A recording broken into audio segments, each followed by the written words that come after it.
Binge the full week ad-free over at patreon.com/inspireddisorder. What you manifest in your mind, you can bring to reality. Ted Lasso, Season 1, Episode 5, Tan Lines is what I'm talking about in this episode. This episode is all about change. So many things are finally changing in this story. Not that they haven't already begun to, but it is kind of the focal feeling, the focal thing that's happening, whether it's change in a scary form. It can also be an exciting form. Ted, of course, begins his day in not the best way by slamming his head into a roll-up door that wasn't quite rolled up all the way, but it shows how distracted he is because his family is finally coming to visit his wife and his son, who is, there's definitely something going on there. Of course, they have another match. This during practice and whatnot. It seems like Roy and Jamie, all of the goodwill and kind of the forward motion that they've made in the last episode during the fundraiser, it seems to be gone. Jamie is right back to his old selfish ways, not passing, being very selfish with the ball, being very egotistical. So whatever headway that Roy and Jamie made in the previous episode seems to be completely erased in this episode. Keeley, however, is still holding fast to her breaking up with Jamie. She had set up a promo shoot for Jamie, and she wanted to follow through on that, despite the fact that she's steadfast in the fact that she is no longer going to be with Jamie. Roy and Rebecca are both concerned with Keeley as far as thinking that she might be. They see her at the press conference for the endorsement deal that Jamie got. So Roy and Rebecca are a bit concerned, because it seemed like they had broken up, but Keeley,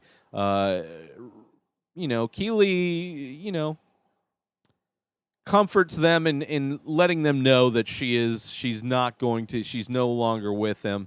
And Rebecca actually offers Keeley a job because she wants to see if she can get similar deals for the other players. It seems like Rebecca might be starting to turn. Her goal is to just ruin this franchise, but it seems like whether she's intentionally doing it or not, she's making steps in a direction that could possibly be used to turn the franchise around potentially. Later in the episode, they're playing a game. They have AFC Richmond has another match. This time they are tied at the half. I don't know actually if they're tied at the half or they go in leading at the half, but they are being kept in the game score-wise because of Jamie. Jamie's just ball hoggery. And, because of that, despite Jamie being the sole focus of the team, Ted pulls him because he sees that Jamie is further pulling the team apart, as being the selfish person he is, not passing, not playing as a team. So Ted pulls him before the halftime. The fans hate him. Everybody is like, just more so of the energy they've been giving Ted in general.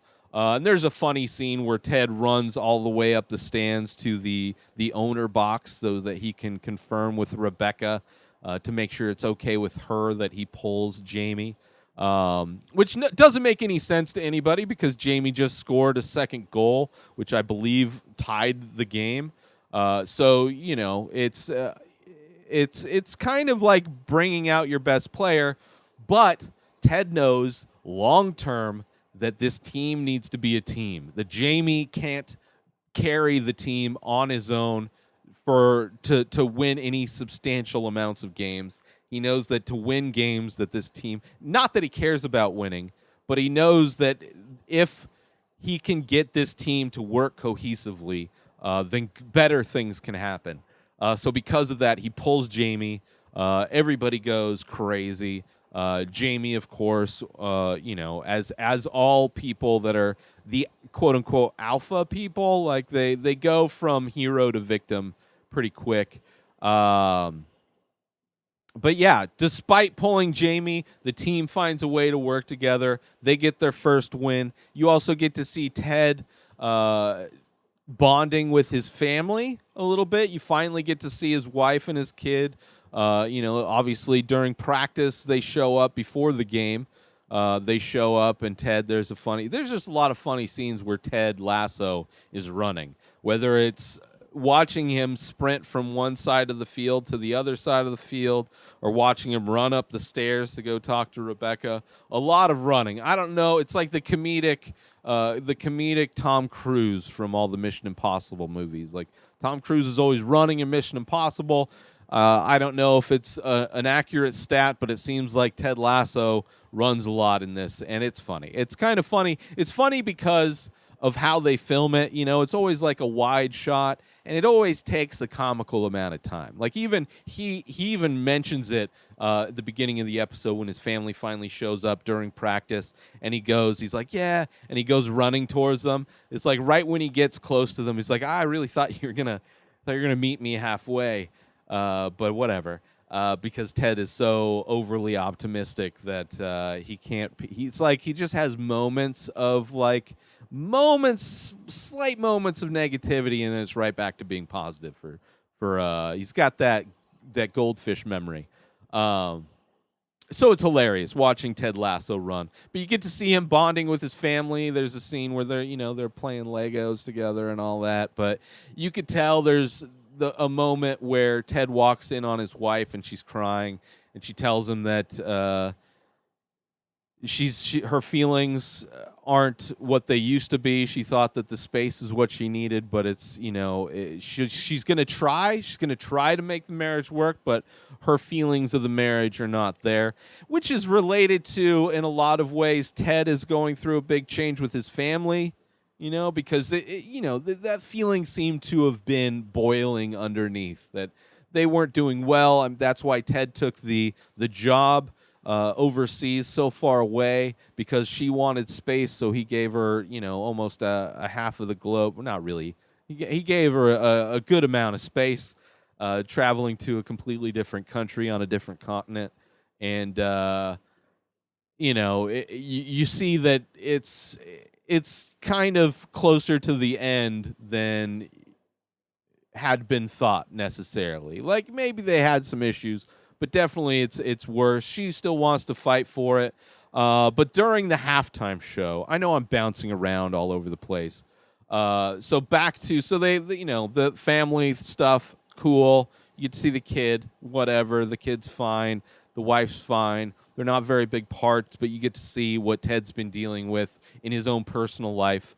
So then, practice. Then they have the game, right? The game, as I said, Jamie not doing good. Even though Jamie, super nice to fans, because Ted's son comes in pre-game and, is like, hey, sign my jersey. And he's like super nice with fans. He's like, if I score a goal, it's going to be for us. It's going to be for you, but it's also going to be for me.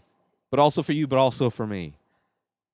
So, super nice to fans. And it was just as his son comes in, just as he's, Ted is going to lay into Jamie about his selfishness, but doesn't get the chance, doesn't get the opportunity. So the game happens. Jamie scores the goals, gets pulled from the thing. The fans go crazy.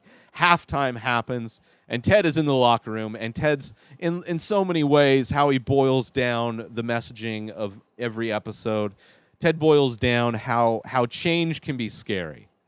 Whether it's change in like when you're going into puberty, and he tells his story about how during art class, his teacher would come over and bend over his table, and he could see down her blouse and see the tan lines, and how that made him feel weird inside, and how that's scary. The change of all these new emotions with puberty is scary. But also, how it applies to the episode itself. Obviously, the team is changing. Ted is making changes to the team, but also it's a big gesture to be taking your star player out of the game after they scored the 2 goals that tied you up. Big change. Big change. Also, Ted's life. Big change. Like his marriage could be coming to an end. You have also Keeley relationship change. There's a lot of changes going on in this episode.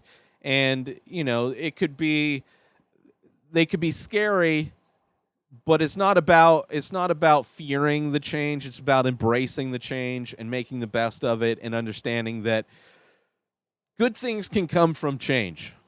Just because it's scary, everything new is scary, doesn't mean that it's going to be a negative aspect of change. But it's a beautiful episode. You're definitely seeing, like, okay, Ted's marriage is probably ending.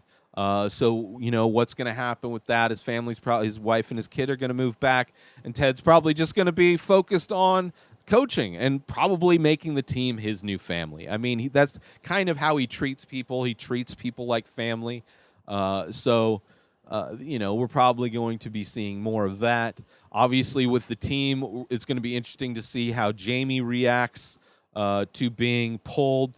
It's going to be interesting to see Keeley, if she accepts the job offer given to her by Rebecca, see if she becomes, kind of somebody to bring in ad revenue, so maybe some fresh money into the squad, especially after a win. I mean, they finally get their first win, despite the fact all the fans are still calling Ted a wanker. But, as Ted goes with his constant positivity, he's like, well, it's just like how bad was meant good in the 80s.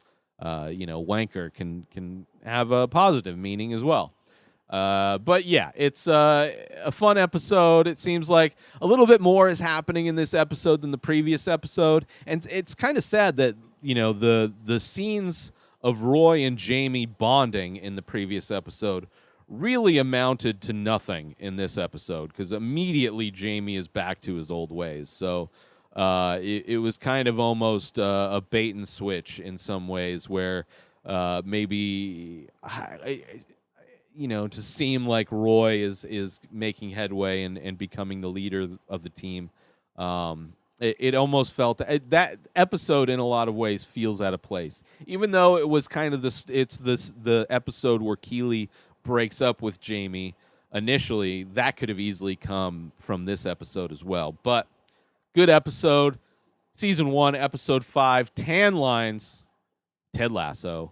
Check it out on Apple TV. Sign up for Ting and get yourself $25 in credit on your new cell phone service, or get yourself $25 and put it towards a new device. Go through my link at inspireddisorder.com/Ting. That's TING. You'll get cell phone service that you don't pay an arm and a leg for. It's amazing service that's part of all the major cell phone networks.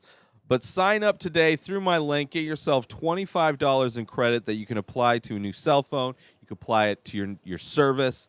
But it's amazing cell phone service that I've used for many, many years. So go through my link, inspireddisorder.com/Ting. New episodes of The Ray Taylor Show come out every single day. Subscribe on IGTV, YouTube, and everywhere else podcasts are found. Binge the full week ad-free over at patreon.com/inspireddisorder. Buy Ray Taylor Show merch over at inspireddisorder.com, and follow the show on Instagram at Ray Taylor Show. Have a wonderful day, everybody. Peace out!